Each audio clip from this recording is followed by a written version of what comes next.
Pada hari ini akan kami sampaikan perkembangan penyidikan perkara dugaan tindak pidana korupsi dalam pemberian kredit PT Bank Pembangunan Daerah Jawa Barat dan Banten, PT Bank Jawa Tengah, dan PT Bank DKI Jakarta kepada PT Sri Rezeki Isman Tbk dan entitas anak usaha,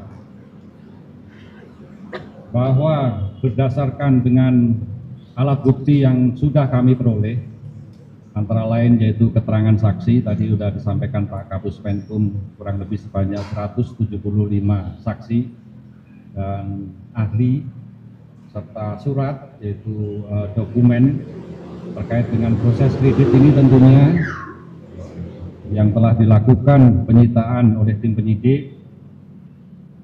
Maka pada hari ini setelah dilakukan pemeriksaan terhadap 8 orang saksi yang dipanggil pada hari ini, penyidik berkesimpulan telah melakukan gelar perkara juga menetapkan 8 orang tersangka.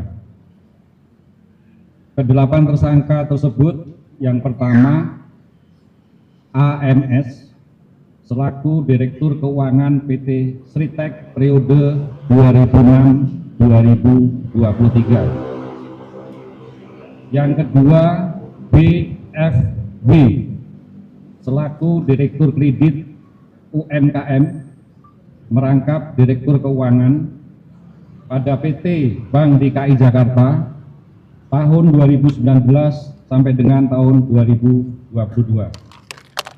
Yang ketiga PS selaku Direktur Teknologi dan Operasional PT Bank DKI Jakarta periode 2015 sampai dengan 2021.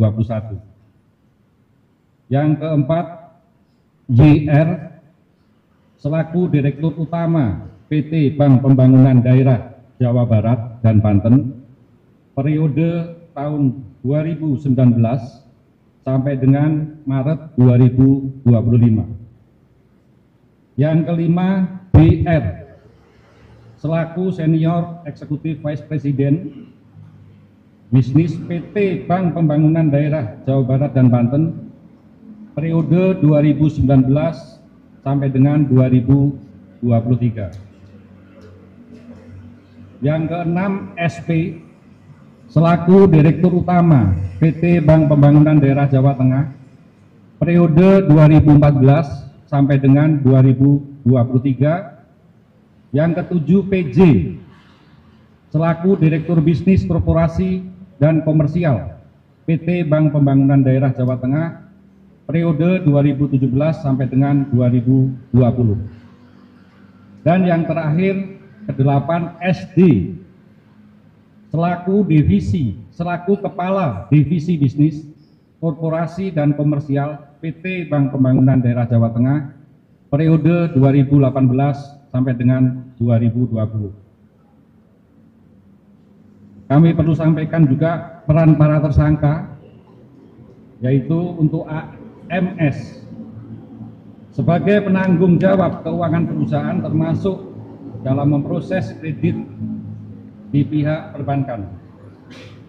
Yang kedua, menandatangani permohonan kredit pada Bank DKI Jakarta, memproses permohonan pencairan kredit dengan underlying berupa invoice fiktif, menggunakan uang pencairan kredit dari Bank DKI Jakarta tidak sesuai peruntukannya, yaitu dalam pengajuan setelah kredit ini adalah modal kerja, tetapi menggunakan uang pencairan tersebut untuk melunasi hutang MTN atau medium term note. Yang kedua, tersangka BFB selaku pejabat pemegang kewenangan memutus kredit bertanggung jawab atas keputusan kredit, yaitu terkait dengan memorandum analisa kredit dalam proses kredit ini. selaku direksi Komite A2, yaitu yang mempunyai kewenangan memutus kredit dari limit 75 miliar sampai dengan 150 miliar, tidak mempertimbangkan adanya kewajiban MTN PT Sritek pada BRI yang akan jatuh tempo. Yang selanjutnya, tidak meneliti pemberian kredit PT Sritek sesuai norma umum perbankan dan ketentuan bank. Yang ketiga, untuk tersangka PS, selaku pejabat pemegang kewenangan memutus kredit, bertanggung jawab atas keputusan kredit yang diambil terhadap MAK. Tidak meneliti pemberian kredit PT Sritek sesuai norma umum perbankan dan ketentuan bank. Memutus kredit PT Sritek dengan fasilitas jaminan umum tanpa kebendaan, walaupun PT Sritek tidak termasuk kategori debitur prima. Yang keempat, tersangka YR, yaitu merupakan komite kredit pemutus tingkat pertama, memutuskan untuk memberikan penambahan plafon kepada PT Sri Rezeki Isman sebesar 350 miliar rupiah, walaupun ia mengetahui dalam rapat komite kredit pengusul MAK menyampaikan bahwa PT Sritek dalam laporan keuangannya tidak mencantumkan kredit existing sebesar 200 miliar rupiah. Tersangka BR, yaitu selaku komite kredit kantor pusat 4, memiliki kewenangan untuk memutus kredit modal kerja 200 miliar, tidak melaksanakan tugas dan tanggung jawab sebagai komite kredit sesuai dengan prinsip 5C.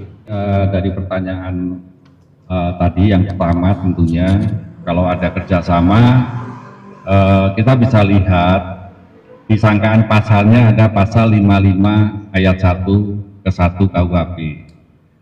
Ya, itu adalah pasal penyertaan yang artinya lagi di situ tentunya ada kerjasama, ada persekongkolan, ya, dalam proses pemberian fasilitas kredit ini. Itu yang pertama. Terus yang kedua, terkait kerugian keuangan negara, rekan-rekan media harus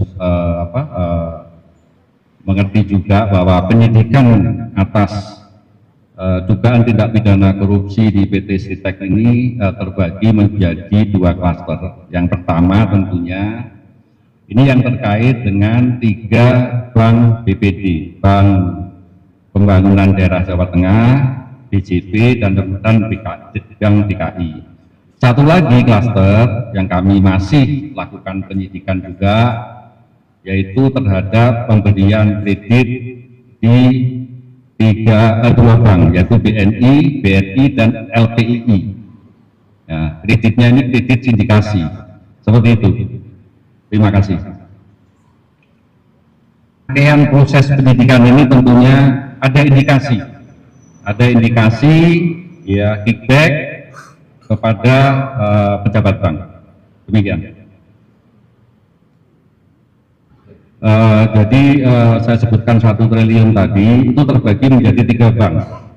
Ya, pemberian kredit yang diberikan kepada 3 bank, yaitu Bank Jateng, Bank DKI, dan BJB. Masing-masing tentunya ada yang 300 sekian outstandingnya. Nah, 1 triliun akumulasi dari ketiga bank tersebut. Seperti itu. Ya. Kurang lebih. Ya, kurang lebih 395.